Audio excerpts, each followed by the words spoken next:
loans. He says, I don't know how to tell you this. They just don't like you anymore, and I've been instructed that you're no longer creditworthy. I said, what do you mean creditworthy? I mean, last week you gave me $1 million on my signature. I got to call all your loans. He says, we've been friends long enough. And he says, I can help you some. And I said, what does that mean? He says, it's like what they're doing right now. You got 30 days. All this money that the government's putting out is on 30 days. Right, all the loans. Exactly. Yeah. Well, that's just to get themselves organized and just pull things under. So I had 30 days to come up with all these jillions of dollars. Right? But were you shocked? Of course. Oh, okay. I was just wondering. I was totally blown away. But then I said, well, I know how to play. I said, I know how to play your game. So I tried to call some favors on some of my other banks that I had helped, and they had their hands tied. And I said, well. So what I did then is immediately starting unloading everything that I could. And I lost millions. I just went away, colored gone. Incredible. And then I said, oh, the heck with it. So Desiree and we moved to Boulder, Colorado. I said, I'll just kind of kick back. But then I sat in on a meeting with the governor of Colorado and is discussing the underground facilities in Australia, and he got his ticket. And I said, what ticket? He's one of the chosen ones. Oh, wow. George, I have to ask you though, if a bunch of people have got tickets for these underground facilities in Australia and elsewhere, what's the need to go underground at that point? Well, is this to do with the war or to do with the population? Nuclear fallout. Hi, I'm Carrie Cassidy from Project Camelot, and we're very happy today to be here with George Green. We're going to be asking him all sorts of questions he's never been asked before, try to get to the root of why he knows what he knows, why he's actually really on the cutting edge in many ways, and find out some secrets that he hasn't already told. So, welcome. Thank you. Okay, so George, let's go back to when you first broke into this, and I know you've told that story before, how you were kind of called up, and you know the thing with which Kennedy was it? Oh, being Ted Kennedy? Yeah, and that whole incident, because that seemed to be, now you can correct me if I'm wrong, but that seemed to be like the eye-opening incident in which he sort of looked across the room and saw your daughter and didn't know it was your daughter and made a comment, and what was going on then, and you were asked. I'll give you the whole story. I was, prior to this meeting up there, I was volunteering to act as a president of companies. And I would go in, and my job was to liquidate them. I'd get rid of the expendable containers, that's the people. And we'd raid all the assets, and we'd split them when we got through doing all that. That was just kind of, but I did it as a game. I just figured if you weren't smart enough to get up to where, quote, we were, you deserve what you get. Anyway, as I was running around the country, I got introduced to a lot of, you know, the powerful people, if you want to call it that. Anyway, one weekend I was invited up to Aspen. I was going to Aspen all the time anyway. I built the dormitory for Colorado Mountain College, which is close, up in Leadville. I built a house in Aspen. Estee Lauder actually built a house next to the house that I built up there. And anyway, I come into this room, and I brought my $2 up so they can go skiing. And I said, what am I here for? And they said, we have decided we want you to be the finance chairman for the next president of the United States. And I said, I just started this $100 million project. I mean, last week I was with Bill Levitt, you know, at the Beverly Hills Hotel, sitting around a swimming pool discussing building cities. I know Bill Levitt built Levittown, Pennsylvania, Levittown, New York, just so you know. Absolutely. Anyway, I said, well, I got the next question, why me? And they said, well, number one, you're pretty good with money, and we owe you a favor. And I said, well, the next question I have, who's going to be the next president? And they said, Jimmy Carter. And I said, Jimmy who?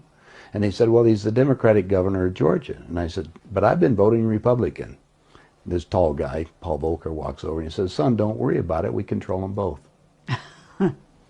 So was this your introduction to the Illuminati, or did you have a clue I was running before with that? them. I was running around with the guys. But I didn't have each one of them, they compartmentalize all the information that you get.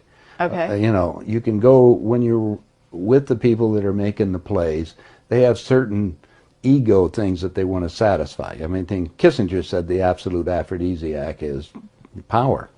So we put anybody they want to in power, and then just feed them whatever they wanted to. I mean, I joked about it. I could wear my jeans and go down and borrow $1 million and on my signature, no questions asked. Anyway, this meeting changed all this stuff because, like you said, I said, well, the next question I have is, what does a finance chairman do? And they said, well, you sit with Ted. So I sat down with Ted Kennedy, and Ted was right next to me, and he said, George, you're going to love this job. We're going to send you out to all the state Democratic functions. You're really good with money, and you raise money for the National Democratic Party. And he said, then you're going to meet some real foxy ladies. Well, they all think that way, frankly. Now, it isn't just Ted, but they all do. So just coincidentally, my daughter walks in. Now, my daughter is a very attractive young lady. And Ted goes, wow, I have to go to bed with that. And I said, no, Ted, that's my daughter, and she's 14. His response back to me, I don't care. That's when everything kind of stopped to me. I mean, I gulped. I said, wait a minute. I gave him the guidelines. I mean, I know how he thought. But when he said he didn't care what I thought about it, then I just said, that's enough. I got up. I didn't say another word to Ted. I walked across the room. I'm talking to Pierre Trudeau and his wife. Pierre at that time was the Prime Minister of Canada.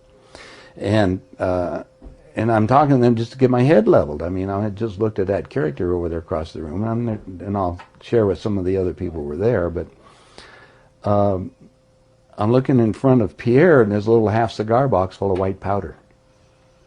I grabbed the housekeeper, and I went in the back room, and I'm looking at the dresser, and on top of this dresser was all these glass tubes. Now, I went to Camelot School of Mines. I majored in geophysics. And chemistry was just kind of a fun game, right? And I never looked at things. I couldn't believe what they were doing. I said, what is this thing? And they said, it's freebasing equipment. They're just using all this stuff. I said, duh, to myself. So I walked by. The meeting was on a Friday afternoon. I said to the people who invited me up there, I says, look, this is a big decision in my life. I mean, I don't want to stop my $100 million project, even though you'll warehouse it. That's what they told me. Let me think about it and let you know on Monday. Monday, after consideration of everything else, and some of the guys were talking about what they had planned, which is the Global 2000 agenda, the Plan 2000, which Jimmy Carter put in writing. Every congressman got a copy of it. As Kissinger says, the number one problem we have on planet Earth right now, there's too many people. Well, if you look at that, you would probably agree, so does everybody else. 40% of the world's population is existing on less than $2 a day. If I drop it down to $1, we still got 1.5 billion people. And you have no idea what 1 billion people are until you go to China and walk among them. And there's 1.3 billion over there. But you have to experience that. I mean, I spent a month in China. Okay, now to get back to what I'm asking you is like, so you had sort of this crystallization moment. You were basically thinking like them, you were making money like them. So is that just the beginning of a path that you went on at that point, or did you have an instantaneous change? I'm looking back at my experience when I had all the things. That's when I made my conscious decision when they... you refused the job. Well, the job, it wasn't a question of doing that. It was what they're going to do after that. And after that was to reduce the world's population down to 500 million. Right. I said, wait a minute, I don't want to be part of that. Okay. I mean, it's something with, wait a minute,